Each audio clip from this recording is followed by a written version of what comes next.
Hi friends, welcome back to my channel. ನಾನು Nayana.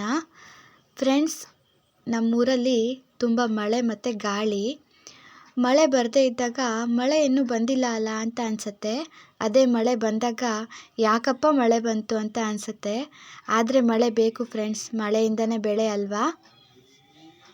Friends, ಇವತ್ತಿನ recipe ಬಂದು ಅಕ್ಕಿ ರೊಟ್ಟಿ ಮತ್ತು ಬೆಂಡೆಕಾಯಿ ಪಲ್ಯ ಮಾಡ್ತಾಯಿದ್ದೀನಿ. ಅಕ್ಕಿ ರೊಟ್ಟಿಗೆ ಅಕ್ಕಿ ಹಿಟ್ಟು ಬಂದು ನಾನು ಈ ಕಪ್ಪಲ್ಲಿ 2.5 ಗ್ಲಾಸ್ನ ತೊಗೊಂಡಿದ್ದೀನಿ. ಅದೇ ರೀತಿ ಈ ಕಪ್ಪಲ್ಲೇ 2.5 ಗ್ಲಾಸ್ನ ನೀರು ಕೂಡ ತಗೋಬೇಕು. ನಾನೀಗ ಪಾತ್ರೆನ ಇಟ್ಕೊಂಡಿದ್ದೀನಿ. ಆ ಪಾತ್ರೆಗೆ ಅಕ್ಕಿ ಹಿಟ್ಟನ್ನು ಯಾವ ಗ್ಲಾಸಲ್ಲಿ ತೊಗೊಂಡಿದ್ದೀನಲ್ಲ ಅದೇ ಗ್ಲಾಸಲ್ಲಿ 2.5 ಗ್ಲಾಸಷ್ಟು ನೀರನ್ನ ಹಾಕ್ಕೊಳ್ತಾ ಇದ್ದೀನಿ. ನೀರು ಕುದಿಬೇಕಾದ್ರೇ ಸ್ವಲ್ಪ ಉಪ್ಪನ್ನು ಹಾಕಿ ಒಂದು ಪಾತ್ರೆನ ಮುಚ್ಚಿಡ್ತಾ ಇದ್ದೀನಿ. ನೀರೀಗ ಚೆನ್ನಾಗಿ ಕಾದಿದೆ ಫ್ರೆಂಡ್ಸ್. ಈ ನೀರಿಗೆ ಅಕ್ಕಿ ಹಿಟ್ಟನ್ನು ಹಾಕಿ ಚೆನ್ನಾಗಿ ಮಿಕ್ಸ್ ಮಾಡ್ಕೊಳ್ಬೇಕು ಫ್ರೆಂಡ್ಸ್. ನೋಡಿ ಫ್ರೆಂಡ್ಸ್, ನಾನು ಈ ಥರ ಮಿಕ್ಸ್ ಮಾಡ್ಕೊಳ್ತಾ ಇದ್ದೀನಿ. ಇದೆಲ್ಲ ಮಿಕ್ಸ್ ಆದಮೇಲೆ ಇದನ್ನು ಈಗ ಒಂದು ಪ್ಲೇಟಲ್ಲಿ ಹಾಕ್ಕೋಬೇಕು ಫ್ರೆಂಡ್ಸ್, ಪೂರ್ತಿ ಹಿಟ್ಟನ್ನು. ನಾನೀಗ ಎಲ್ಲ ಹಿಟ್ಟನ್ನು ಪ್ಲೇಟಲ್ಲಿ ಹಾಕ್ಕೊಂಡಿದ್ದೀನಿ. ಈಗ ಆ ಹಿಟ್ಟನ್ನು ಎಲ್ಲ ಚೆನ್ನಾಗಿ ನಾದ್ಕೊಬೇಕು. ನಾದಬೇಕಾದ್ರೆ ಸ್ವಲ್ಪ ಹಿಟ್ಟು ಬಿಸಿ ಅನಿಸುತ್ತೆ. ಸೊ ಅದಕ್ಕೋಸ್ಕರ ನಾನು ಸ್ವಲ್ಪ ತಣ್ಣೀರು ಇಟ್ಕೊಂಡಿದ್ದೀನಿ. ತಣ್ಣೀರಲ್ಲಿ ಸ್ವಲ್ಪ ಕೈ ಇಟ್ಕೊಳ್ತಾ ಹಿಟ್ಟು ನಾದ್ಕೊಂಡ್ರೆ ಬಿಸಿ ಅಷ್ಟೊಂದು ತಾಗಲ್ಲ. ಸೊ ಚೆನ್ನಾಗಿ ಹಿಟ್ಟನ್ನು ನಾದ್ಕೊತಾ ಇದ್ದೀನಿ ನಾನು. ನೋಡಿ ಫ್ರೆಂಡ್ಸ್, ನಾನು ಹಿಟ್ಟೆಲ್ಲ ಚೆನ್ನಾಗಿ ಕಲಸಿಟ್ಕೊಂಡಿದ್ದೀನಿ. ಈಗ ನಾವು ರೊಟ್ಟಿ ಮಾಡೋಣ.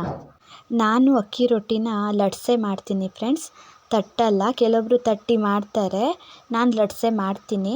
ಸೊ ಈ ಥರ ಎಷ್ಟು ದೊಡ್ಡದಾಗಿ ಉಂಡೆ ಬೇಕಾಗತ್ತೆ ಅಂತ ನೋಡಿಕೊಂಡು ಅಷ್ಟು ದೊಡ್ಡ ಮಾಡಿಕೊಂಡು ಹಿಟ್ಟನ್ನು ಲಟ್ಸ್ಕೊಬೇಕಾಗತ್ತೆ.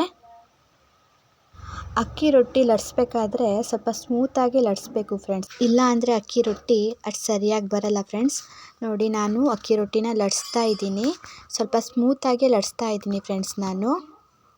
ನೋಡಿ, ನಾನು ಈ ಥರ ನಿಧಾನವಾಗಿ ಲಟ್ಸ್ಕೊಳ್ತಾ ಇದ್ದೀನಿ. ಲಟ್ಸ್ಕೊಂಡಾಯಿತು. ಈಗ ಹಿಟ್ಟನ್ನು ಚೆನ್ನಾಗಿ ನಾದ್ಕೊಂಡು ಲಟ್ಸ್ಕೊಂಡ್ರೆ ಚೆನ್ನಾಗಿ ರೊಟ್ಟಿ ಬರುತ್ತೆ. ಈಗ ನಾನು ಇಷ್ಟು ರೊಟ್ಟಿನ ಲಟ್ಸ್ಕೊಂಡಿದ್ದೀನಿ. ಈಗ ರೊಟ್ಟಿ ತವೆ ಮೇಲೆ ಹಾಕೋಣ. ರೊಟ್ಟಿ ತವೆನ ಇಟ್ಕೊಂಡಿದ್ದೀನಿ. ಹಾಗೆ ಹಿಟ್ಟನ್ನು ಕಲಸಿರುವಂತಹ ಪಾತ್ರೆಯಲ್ಲಿ ಸ್ವಲ್ಪ ನೀರನ್ನು ಹಾಕಿ ಬಟ್ಟೆ ಇಟ್ಕೊಂಡಿದ್ದೀನಿ. ರೊಟ್ಟಿ ಹಾಕಿದಾಗ ರೊಟ್ಟಿ ಮೇಲ್ಗಡೆ ಏನು ಎಕ್ಸ್ಟ್ರಾ ಹಿಟ್ಟಿರತ್ತಲ್ಲ ಅದನ್ನು ನೀಟಾಗಿ ನೀರಿಂದ ಒರೆಸಿ ತೆಗಿಬೇಕು. ನೋಡಿ, ನಾನು ಈ ಥರ ಎಲ್ಲ ನೀಟಾಗಿ ಮೇಲ್ಗಡೆ ಇರೋ ಹಿಟ್ಟನ್ನು ತೆಗಿತಾ ಇದ್ದೀನಿ. ರೊಟ್ಟಿನ ಇದೇ ಥರ ಚೆನ್ನಾಗಿ ಬೇಯಿಸ್ಕೊಬೇಕು. ನೋಡಿ ಫ್ರೆಂಡ್ಸ್, ರೊಟ್ಟಿ ಎಷ್ಟು ಚೆನ್ನಾಗಿ ಉಬ್ಬು ಬರ್ತಾ ಇದೆ ಅಂತ. ಇದೇ ಥರ ಎಲ್ಲ ಕಡೆನೂ ಚೆನ್ನಾಗಿ ಬೇಯಿಸ್ಕೊಬೇಕು ರೊಟ್ಟಿ. ಓಕೆ ಫ್ರೆಂಡ್ಸ್, ರೊಟ್ಟಿ ಈಗ ರೆಡಿಯಾಗಿದೆ. ನೆಕ್ಸ್ಟ್ ರೊಟ್ಟಿಗೆ ಸಿಂಪಲ್ ಆಗಿರೋ ಬೆಂಡೆಕಾಯಿ ಬಾಜಿ. ಇದಕ್ಕೆ ಬೆಂಡೆಕಾಯಿ, ಈರುಳ್ಳಿ, ಟೊಮೆಟೊ ತಗೊಂಡಿದ್ದೀನಿ. ಇದು ಸಿಂಪಲ್ ಆಗಿರೋ ಬಾಜಿ ಫ್ರೆಂಡ್ಸ್. ಮೊದಲು ನಾನು ಬಾಣಲಿ ಇಟ್ಕೊಂಡಿದ್ದೀನಿ. ಬಾಣಲಿಗೆ ಸ್ವಲ್ಪ ಎಣ್ಣೆ ಹಾಕಿ 1 ಸ್ಪೂನ್ ಸಾಸಿವೆ ಹಾಕ್ಕೊಂಡಿದ್ದೀನಿ. ಸಾಸಿವೆ ಸ್ವಲ್ಪ ಅರಳ್ಕೊಂಡ್ಮೇಲೆ ಅದಕ್ಕೆ ಬೆಂಡೆಕಾಯಿ ಹಾಕ್ತಾಯಿದ್ದೀನಿ. ಬೆಂಡೆಕಾಯಿ ಹಾಕ್ಕೊಂಡು ಚೆನ್ನಾಗಿ ಫ್ರೈ ಮಾಡ್ಕೊಬೇಕು. ಬೆಂಡೆಕಾಯಿ ಬಾಜಿನ ತುಂಬ ವೆರೈಟಿಯಾಗಿ ಮಾಡ್ಬೋದು ಫ್ರೆಂಡ್ಸ್, ಬಟ್ ನಾನು ಇಲ್ಲಿ ಕ್ವಿಕ್ಲಿಯಾಗಿ ಸಿಂಪಲಾಗಿ ಮಾಡ್ಕೊತಾ ಇದ್ದೀನಿ. ಬೆಂಡೆಕಾಯಿನ ಫಸ್ಟ್ ಚೆನ್ನಾಗಿ ಹುರ್ಕೊಬೇಕು. ಆಮೇಲೆ ಈರುಳ್ಳಿ ಹಾಕ್ತಾಯಿದ್ದೀನಿ. ಈರುಳ್ಳಿನೂ ಕೂಡ ಚೆನ್ನಾಗಿ ಫ್ರೈ ಮಾಡ್ಕೊಬೇಕು. ನೆಕ್ಸ್ಟ್ ಸ್ವಲ್ಪ ಟೊಮೆಟೊ ಹಾಕ್ಕೊಬೇಕು. ಟೊಮೆಟೊನು ಚೆನ್ನಾಗಿ ಫ್ರೈ ಮಾಡ್ಕೊಬೇಕು.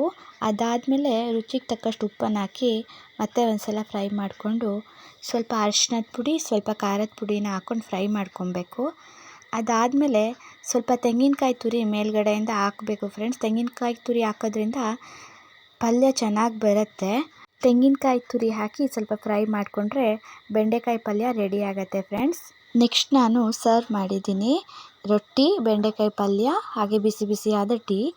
ನೀವೂ ಮನೇಲಿ ಒಂದ್ಸಲ ಟ್ರೈ ಮಾಡಿ. ಮತ್ತೆ ಹೊಸ ರೆಸಿಪಿಯೊಂದಿಗೆ ನಿಮ್ಮನ್ನೆಲ್ಲ ಸಿಗ್ತೀನಿ. Okay, bye friends, thank you.